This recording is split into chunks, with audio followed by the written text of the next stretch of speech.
بسم اللہ الرحمن الرحیم۔ السلام علیکم۔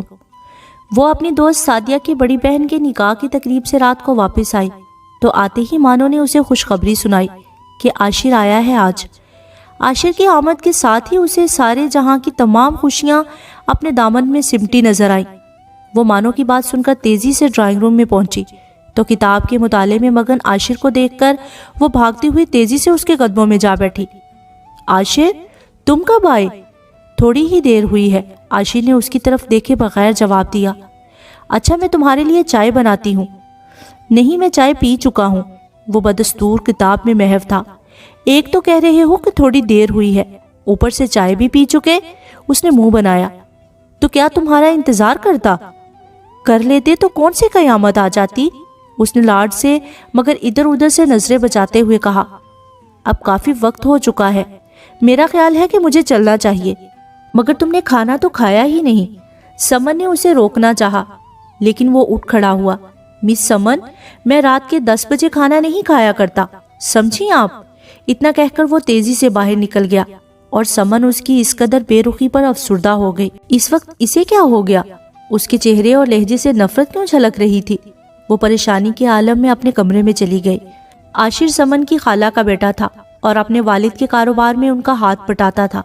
عاشر اور سمن دونوں ایک دوسرے کو بے حد چاہتے تھے۔ سمن کی خالہ کی بھی شدید خواہش تھی کہ وہ ان کی بہو بنے۔ عاشر ہفتے میں 1-2 مرتبہ یہاں ضرور آتا تھا، البتہ تھوڑے فاصلے پر گھر ہونے کے باوجود خالہ کئی ماہ بعد اپنی بہن کے گھر آتی تھی۔ مانو، تمہیں معلوم ہے کہ کل عاشر کا موڈ کیوں خراب تھا؟ اس نے اپنی بہن ماہنور سے پوچھا۔ جب عاشر بھائی یہاں آئے تھے اس وقت تو موڈ ٹھیک تھا، وہ خراب تو بعد میں ہوا، مانو نے جواب دیا۔ بعد میں کب؟ امی نے انہیں کوئی سخت بات تو نہیں کہہ دی؟ یا پھر تم نے تو کوئی شرارت نہیں کی ان کے ساتھ؟ سمن نے پریشانی کے عالم میں پوچھا۔ کسی نے کچھ نہیں کہا، غلطی تو آپ سے ہوئی ہے۔ مجھ سے؟ کیوں، کیا ہوا؟ وہ دل تھام کے رہ گئی کہ نہ جانے وہ کہاں غلط کر گئی ہے۔ کل رات سعدیہ باجی کے بھائی کے ساتھ عاشر بھائی نے آپ کو باتیں کرتے دیکھ لیا تھا، اسی لیے محترم غصے میں تھے۔ اوہ، کیا صرف اتنی سی بات تھی؟ اگر یہی بات تھی تو وہ مجھ سے گلہ بھی کر سکتے تھے، لیکن انہوں نے تو بات کرنا بھی گوارا نہیں کیا۔ کاش میں شادی کی تقریب سے واپسی پر سعدیہ اور نعمان بھائی کے ساتھ آ جاتی۔ پھر اس نے عاشر کا نمبر ملایا لیکن اس نے نہ اٹھایا۔ اس نے کئی بار کال کی مگر وہ کال ریجیکٹ کر دیتا۔ وہ بہت دکھی ہو گئی۔ اسے معلوم تھا کہ عاشر غصے کا تیز اور جذباتی ہے، مگر یہ پتہ نہ تھا کہ اسے اپنی صفائی میں بھی کچھ کہنے نہ دے گا۔ کچھ روز بعد جب خالہ آئیں تو اس نے ان کی خوب خاطر مدارت کی، ان کی خیریت دریافت کی اور خالو اور سب گھر والوں کا حال پوچھا۔ سمن کو اس وقت کچھ خوشگوار سا احساس ہوا جب خالہ نے اسے اپنے کمرے میں جانے کا کہا تاکہ وہ امی سے کوئی ضروری بات کر سکے۔ یقیناً خالہ کو میرے اور عاشر کے رشتے کی بات کرنی ہے، وہ یہ سوچ کر خوش ہونے لگی۔ کچھ دیر بیٹھنے کے بعد خالہ چلی گئی تھی۔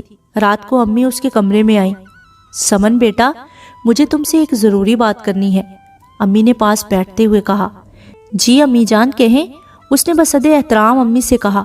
سمن بیٹا، تمہارے BSc کے پیپرز ہو چکے ہیں۔ میرا اور تمہاری خالہ کا خیال ہے کہ تمہیں مزید پڑھنے کی ضرورت نہیں۔ تم نے کون سی نوکری کرنی ہے؟ اس نے اس بات میں سر ہلایا۔ بیٹا، تم اس بات سے یقیناً بے خبر ہو کہ آج تمہاری خالہ کس کے لیے آئی تھی؟ اس کے دل کے تار بجنے لگے تھے۔ امی نے محبت بھرے انداز میں کہا، بیٹا، تمہاری خالہ بیگم سجاد کے بیٹے خرم کا تمہارے لیے رشتہ لائی ہیں۔ ماشاءاللہ بہت نیک اور شریف لڑکا ہے، کاروبار بھی وسیع ہے، تمہارے ابو کو تو کوئی اعتراض نہیں۔ تم بھی اچھی طرح سوچ کر مجھے بتا دینا۔ تم نے اسے دیکھا تو ہوا ہے نا؟ امی تو یہ کہہ کر چلی گئیں اور سمن پر تو جیسے قیامت ہی ٹوٹ پڑی۔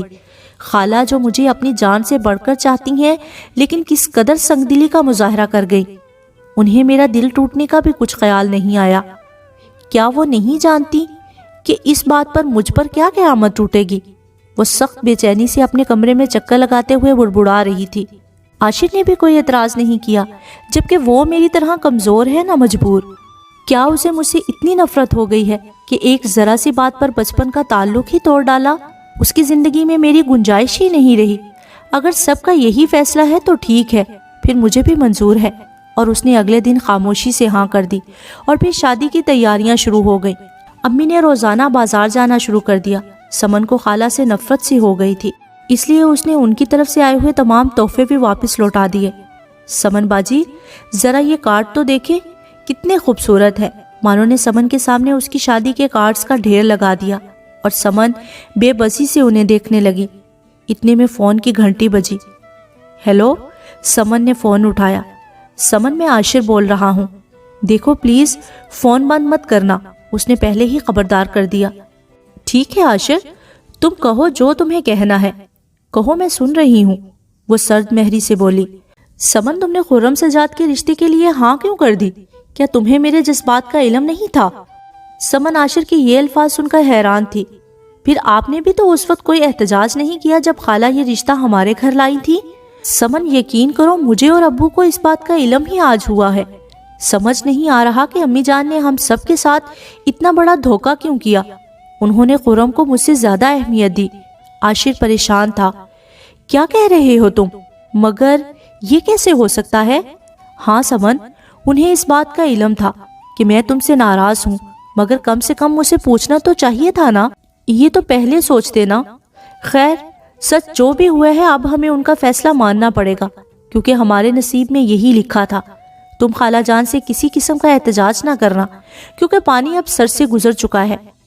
یہ کہہ کر اس نے مزید کچھ سنے بغیر فون رکھ دیا، اور پھر شادی کا دن آن پہنچا کہ جب سرخ رنگ کے زرتار کپڑوں میں ملبوس سمن کائنات کا تمام حسن اپنے اندر سمیٹے دلہن بنی بیٹھی تھی۔ اس کے ارد گرد سہیلیوں کا جھرمٹ تھا۔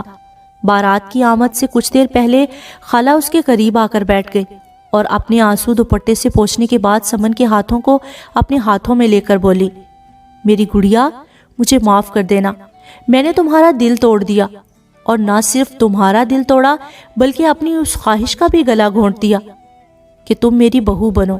سمن بیٹا، میں نے ہمیشہ اپنے اوپر ہونے والے ستم پر مسکرا کر پردہ ڈالے رکھا۔ میں جس گھر میں پچھلے 25 سال سے دکھوں اور پابندیوں کو برداشت کر رہی ہوں، اس گھر میں تمہیں لانے کا فیصلہ میں نے اسی روز بدل لیا تھا جس روز عاشر تم سے صرف اس بات پر ناراض ہو گیا تھا کہ تم نے اپنی سہیلی کے بھائی سے بات کیوں کی۔ پھر عاشر نے گھر واپس آ کر مجھے بھی کئی بار یہی کہا کہ سمن پر آپ بھی جا کر واضح کر دیجئے گا کہ ہمارے گھر میں آنا ہے تو زندگی بھی ہمارے انداز کے مطابق ہی گزارنی ہوگی۔ اس سے مجھے یقین ہو گیا کہ عاشر نے بھی اپنے باپ کی طرح ہی طبیعت پائی ہے، یعنی شکی اور تنگ نظر انسان ہے وہ بھی۔ میری جان، میں نے تمام عمر انہی رویوں کو جھیلتے اور اس میں جھلستے ہوئے گزاری ہے۔ بات بات پر طنز اور تانے، میرے سر کے بال سفید ہو گئے، مگر آج تک عاشر کے ابو کے لیے میں قابل بھروسہ نہیں ہو سکی، جبکہ شادی سے پہلے وہ بھی مجھے بہت چاہتے تھے۔ اس لیے میں نے بہت دیکھ بھال کر تمہارے لیے خرم کا انتخاب کیا ہے۔ وہ بہت اچھا، سمجھدار اور نرم دل انسان ہے، تم ہو ہی اس قابل، دیکھنا وہ تمہیں بہت خوش رکھے گا۔ خالہ کی آنکھوں میں آنسو تھے۔ سمن نے خالہ کے ہاتھوں کو بوسہ دینے کے بعد اپنا سر ان کے کاندھے سے لگا دیا، جیسے کئی دنوں سے اس کی تڑپتی روح کو سکون مل گیا ہو۔